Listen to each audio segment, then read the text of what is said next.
During my recent trip to Vancouver, I also took the opportunity to visit Vancouver Island. After arriving at the Victoria Swartz Bay Ferry Terminal, I went directly to the famous Butchart Gardens before checking into my hotel in downtown Victoria. The Butchart Gardens is a more than 120 years old, world-famous, 55-acre garden. Created by Jenny Butchart, the gardens are still privately owned and operated by her family. They have also been designated a National Historic Site of Canada and attract more than 1 million visitors each year. The gardens feature the stunning sunken garden, the peaceful Japanese garden, and the beautiful rose garden, offering breathtaking scenery and floral displays throughout the year. So, I invite you to join me and enjoy the natural beauty, colorful flowers, stunning landscapes, and the tranquil atmosphere of this world-famous garden. The sunken garden is the heart and soul of the Butchart Gardens. It was transformed from a former limestone quarry in 1904 into the lush, sunken, and breathtaking landscapes we see today. From the central limestone mound, visitors can enjoy a panoramic view of the colorful flower beds below.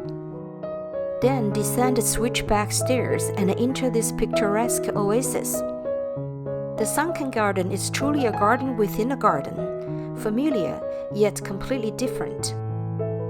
This masterpiece combines vibrant flower beds, winding paths, a central observation deck, and the elegant rose fountain.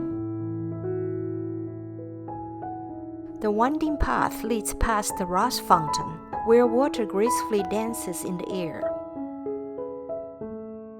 and it continues towards the tranquil marsh garden.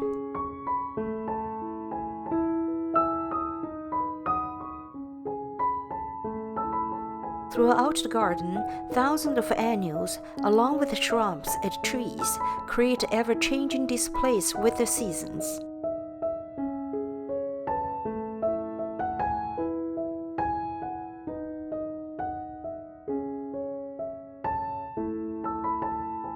After passing the Dragon Fountain and the Sturgeon Fountain, I arrived at another major attraction of the Butchart Gardens, the Japanese Garden, marked by a striking red torii gates at its entrance.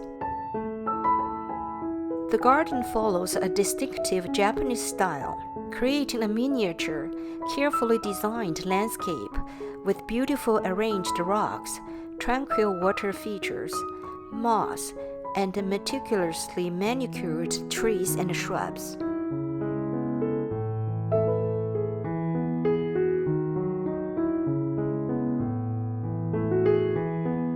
After leaving the Japanese garden, I strolled over to the Rose Garden, another highlight of the Butchart Gardens. The Rose Garden boasts more than 250 varieties and 2,500 rose bushes, including floribunda, climbing, and hybrid tea roses. Its iconic rose arch and fragrant pathways add to the garden's enchanting beauty.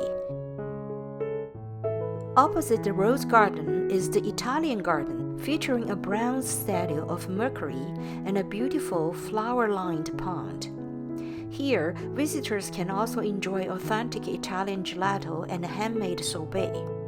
Before I knew it, I had almost finished exploring the Butchart Gardens.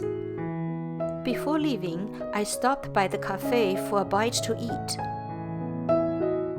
After arriving in Victoria, the capital city of British Columbia, I headed straight to Victoria's Inner Harbour, where the BC Parliament buildings are located. Before long, the stunning historic stone buildings came into view. The Parliament buildings bring together a bustling working harbour and a rich indigenous and colonial history, while also serving as a vibrant public gathering place. I was lucky enough to arrive in time to visit the buildings before they closed. The Legislative Assembly of British Columbia is housed in these landmark buildings, which feature ornate neo-Baroque architecture and impressive artwork.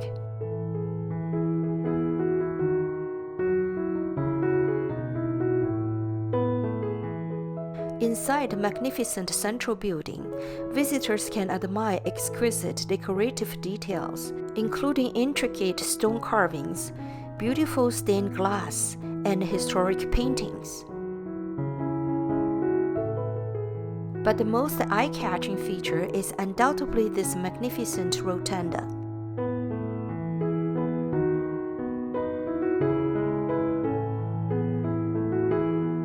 Next, I visited the legislative chamber, where the provincial legislature debates and passes laws for British Columbia. Outside the Parliament buildings lies Victoria's vibrant and picturesque waterfront, bustling with seaplanes, water taxis, and lively pedestrian walkways. Before sunset, I strolled through a few streets in the city center, enjoying the relaxed and pleasant pace of life in Victoria. The next morning, before heading out for whale watching, I walked around the Fisherman's Wharf, enjoying the fresh sea breeze and taking in the scenery and activities along the waterfront.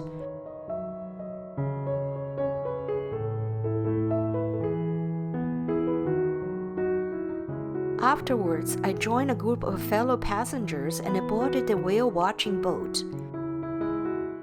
Once we set sail, the boat headed towards the open ocean. The sea breeze blew against our faces, and the faster we went, the sharper and colder the wind became. Then, all of a sudden, we heard someone exclaim.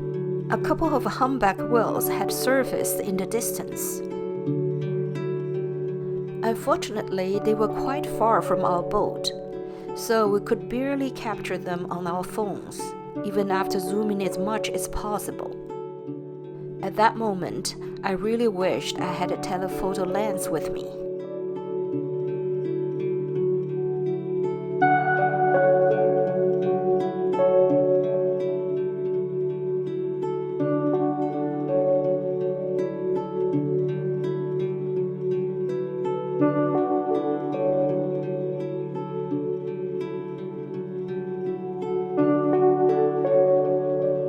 It wasn't long before the humpback whales disappeared from our sight. Still, seeing them in the wild, even from a distance, was an unforgettable experience.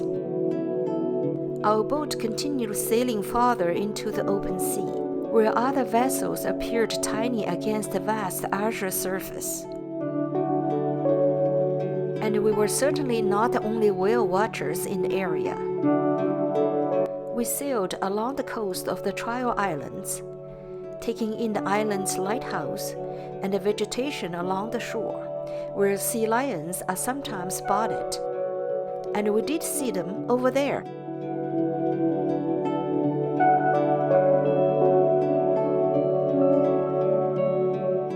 Then, not far from the shore, we spotted another whale. This time it was a young male orca. We were told that he often played in these waters and was known as Kodiak. Although we didn't see as many whales as we had hoped, our whale watching trip was still a great success. Seeing these magnificent creatures in their natural habitat made the experience truly memorable. And with that, my journey through Victoria came to an end.